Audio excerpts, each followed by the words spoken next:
केजरीवाल जो भाषा बोल रहा था, माफ करिएगा, वही भाषा सेंट्रल गवर्नमेंट बोल रही थी। क्या ये कौन सा तरीका था कोविड के साथ जिलाओ? अब जियो दिल्ली में कोविड के साथ, जियो, दिमाग ठिकाने आ गए। कल का बयान देख लिया, 5 लाख हो जाएंगे, 3 लाख हो जाएंगे, 1.5 लाख बेड चाहिए, 1 लाख बेड चाहिए, 6,000 बेड में छींके आ गई। मुख्यमंत्री दिल्ली का झूठ बोल रहा है, मुकदमा होना चाहिए, सुप्रीम कोर्ट को सुमो मोटो कॉग्निजेंस लेना चाहिए। 20 दिन पहले बोल रहा था 50,000 पेशेंट्स को हम हैंडल करने के लिए तैयार हैं, 20 दिन बाद कह रहा है 3,000 बेड हैं और 250 हमारे पास वेंटिलेटर हैं, बाकी लोग कहाँ हैं? घर पर हैं। इस हिसाब से तो अगर मैं वहां का मुख्यमंत्री होता तो मैं कहता मैं 10 लाख पेशेंट्स को हैंडल करने के लिए तैयार हूं, 5,000 को एडमिट कर लूंगा और 9,95,000 को घर भेज दूंगा कि बेटा जाके घर में काढ़ा पियो, और जब सांस फूलने लगेगा और फोन करोगे तो एम्बुलेंस लेने आएगी नहीं, फिर वीडियो बना बना के वायरल करना। शर्म आनी चाहिए हम लोगों को। जिस देश की राजधानी में हमारा प्रधानमंत्री बैठा है, हमारा केंद्र स्वास्थ्य मंत्री बैठा है, एक मुख्यमंत्री बैठा है, एक लेफ्टिनेंट गवर्नर बैठा है, वहां पे लोग वीडियो बना बना के डाल रहे हैं कि हमारा दम घुट रहा है, मर रहे हैं, हमारे घर वाले मर रहे हैं, कोई जगह नहीं है हमारे एडमिट होने के लिए, और हम लोग कह रहे हैं हमें कोविड के साथ जीना सीखना पड़ेगा। अब लोग कहेंगे फेडरल स्ट्रक्चर वो राज्य है, वो केंद्र का जिम्मा नहीं है, वो इसका जिम्मा नहीं है। अरे किसी का जिम्मा हो, जिसके घर में कोविड आया होता है ना, और उसका बाप या उसका बच्चा या उसके बीवी मर रही होती है, और वो जब अस्पताल में फोन करता है तो उसको ये नहीं पता होता ये सेंट्रल गवर्नमेंट का अस्पताल है या स्टेट गवर्नमेंट का अस्पताल है, केजरीवाल के अंडर आता है या लेफ्टिनेंट गवर्नर के अंडर आता है। हम लोगों को शर्म आनी चाहिए। कोविड-19 की पूरी लड़ाई पॉलिटिकल एफिलिएशन को दिमाग में रख के लड़ी जा रही है। केंद्र सरकार को समर्थन करने वालों की इतनी हिम्मत नहीं है कि केंद्र सरकार की गलतियों पर उंगली उठाएं और बातमीज केंद्र सरकार से सवाल पूछें। केजरीवाल को समर्थन करने वालों की इतनी हिम्मत और औकात नहीं है कि सवाल उठाएं और बातमीज ट्विटर पर या फेसबुक पर या सोशल मीडिया पर इन लोगों से सवाल पूछें कि तुम लोगों ने तमाशा कर क्यों रखा है। तुम लोगों ने देश को कोविड-19 की लड़ाई को लेके लावारिस बना दिया है। मानो या ना मानो, किसकी कितनी गलती है ये आपस में तय करते रहना, ठीक है? तो वो बात तो दिमाग से अब निकाल दो कि कोविड के साथ जीना सीखना पड़ेगा।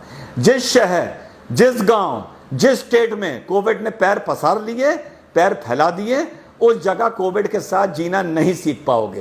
कोविड से जब तक जीना अकड़ते रहो, जब तक कोविड तुम्हारे और हमारे घर नहीं आया है। जिस दिन घर आ गया ना, दिमाग ठिकाने कर देगा। अब आगे की बात खत्म करता हूं लास्ट एडवाइस देते हुए, and I hope this is my last video. इतने बेड चाहिए, इतने पेशेंट चाहिए, इतने डॉक्टर्स कहां से लाओगे? जो डॉक्टर्स हैं बेचारे पहले ही थके हुए हैं। प्राइवेट नर्सिंग होम दुकान खोल के बेशरम बैठे हैं, ठीक? इतने डॉक्टर्स कहां से लाओगे? सजेशन दे रहा हूं गवर्नमेंट को, और कहां से उठा के लाया हूं सजेशन को ये आखिर में बताऊंगा। 4th ईयर के जो बच्चे MBBS में हैं उनको उठा लीजिए अभी से। कोविड की लड़ाई कम से कम 1 साल चलेगी। मान लीजिए 5 साल का कोर्स होता है, 4th ईयर जो पास आउट कर गए हैं वो लगभग डॉक्टर बन गए हैं। 1 साल का स्पेशलाइजेशन कोर्स उनका बचा हुआ है, ठीक? बेसिक चीजें उनको सब आती हैं। कोविड की लड़ाई में हमको स्पेशलाइज चीजें लेनी चाहिए। बीपी लेना, इंजेक्शन लगाना, दवाई देना, वेंटिलेटर लगाना, पल्स देखना, टेम्परेचर देखना, वगैरह वगैरह वगैरह। इससे ज़्यादा ज़रूरत नहीं होती। जो लोग होम आइसोलेशन में, घर में अगर एम्बुलेंस जा रही है उनको चेकअप के लिए जाना, विजिट करना, लैब्स में ड्यूटी लगाना। इन लोगों को, बच्चों को, 4th ईयर के बच्चों को उठाइए, कोविड की लड़ाई में इनको इन्वॉल्व करिए। बीच की पढ़ाई इनकी 4th ईयर के बाद ब्रेक करिए। अभी जो सेशन शुरू हो रहा है, एक झटके में हिंदुस्तान में हजारों डॉक्टर खड़े हो जाएंगे। अलग अलग इनकी ड्यूटी लगाइए। साल भर के बाद, आफ्टर 1 ईयर मींस जून 2021 में ये अपने कोर्सेज को कंप्लीट करने के लिए उससे फिर से ज्वाइन करेंगे। और जो ये 2021 में पास आउट होते हैं, अब ये 2022 में पास आउट होंगे। इस दौरान आप इनको जो भी नाम देना चाहें वो दीजिए, जो अच्छा रिस्पेक्टेबल स्टाइपेंड देना चाहें वो दीजिए।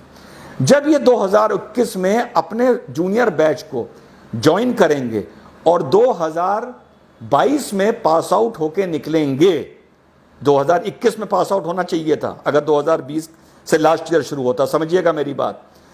पास आउट होके निकलेंगे, लेकिन इनको डीम्ड पास आउट इन 2021 ही माना जाएगा। Deemed is a legal term, it is a constitutional term. Deemed pass out 2021, actual pass out 2022, और जब ये पास आउट होकर निकलेंगे तो इनके पास 1 साल का देश सेवा का, गवर्नमेंट जॉब का उस टाइम एक्सपीरियंस होगा।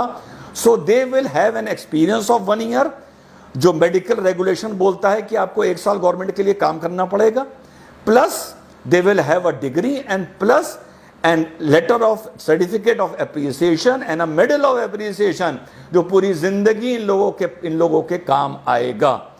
एक झटके में हम इस देश में हजारों डॉक्टर 1 महीने की ट्रेनिंग के बाद खड़े कर सकते हैं। ना उनका ईयर वेस्ट होगा, उनके फेदर इन द कैप लगेगा, उन्हें देश सेवा का मौका मिलेगा, हमारे डॉक्टर्स की हेडेक खत्म हो जाएगी, नंबर ऑफ डॉक्टर्स की। वो हमारे मेन डॉक्टर्स को मौके मौके पे सब्स्टिट्यूट कर सकते हैं, ताकि हमारे जो मेन डॉक्टर्स हैं वो टायर आउट ना कर जाएं, वो फटीक आउट ना कर जाएं। ये आइडिया मेरे दिमाग में कहां से आया? ये काम किया था ब्रिटेन ने वर्ल्ड वॉर 1 में 4th ईयर MBBS के बच्चों को उठा के 1 महीने की ट्रेनिंग दे के अलग अलग शहरों में उन लोगों को डिप्यूट कर दिया गया था, और पास आउट होने के बाद जो भी कॉमनवेल्थ था, उनकी कॉलोनीज थी, और 1 साल का उन्होंने शायद इनसे वर्क मांगा था। उसके बाद वापस इन लोगों को कोर्स में इनरोल कर लिया गया था और डॉक्टर की डिग्री दे दी गई थी। ये बात मुझे कैसे पता? मेरे दादाजी ब्रिस्टल मेडिकल कॉलेज इंग्लैंड से MBBS कर रहे थे, मैं रियल दादा। उनको भी 4th ईयर के बाद इसी तरह उठाया गया था। मिडिल ईस्ट में उनकी पोस्टिंग करी गई थी, इंडिया में भी उनकी पोस्टिंग की गई थी। 1 साल के बाद वो फिर से उन्होंने इंडिया ही से अपना कोर्स कंप्लीट किया था। This was the out of box idea जो ब्रिटिशर्स ने इंप्लीमेंट किया था। आज से गवर्नमेंट को ये सोचना चाहिए कि व्हाट केजरीवाल इज सेइंग, अगर ये ऐसी हकीकत वाकई हमारी राजधानी में हो गई या और 3-4 राजधानियों में या देश में और हो गई, जैसी इस टाइम महाराष्ट्र, दिल्ली, गुजरात, तमिलनाडु में है, तो बेड खरीद लोगे, बेड इंपोर्ट कर लोगे, दवाई इंपोर्ट कर लोगे, मास्क इंपोर्ट कर लोगे, कुछ इंपोर्ट कर लोगे, मेडिकल प्रोफेशनल्स कहां से लाओगे? आज से गवर्नमेंट को ये इंप्लीमेंट करना चाहिए, ताकि जून एंड या जुलाई आते आते हमारे पास मेडिकल ग्रेजुएट्स की एक फोर्स हो और वो इस लड़ाई में शामिल हों। This was my idea. तो चाइना के बारे में मैं बोल चुका हूं। Let us become a responsible nationalist people. अपनी राष्ट्रवाद को जरा ठहराव दो, थोड़ी गहराई दो, उकसाने की, चिल्लाने की जरूरत नहीं है। और दूसरा, मेडिकल ग्रेजुएट्स गवर्नमेंट कहां से उठा सकती है, ये मैंने एक आइडिया दिया है, और इंग्लैंड ने वर्ल्ड वॉर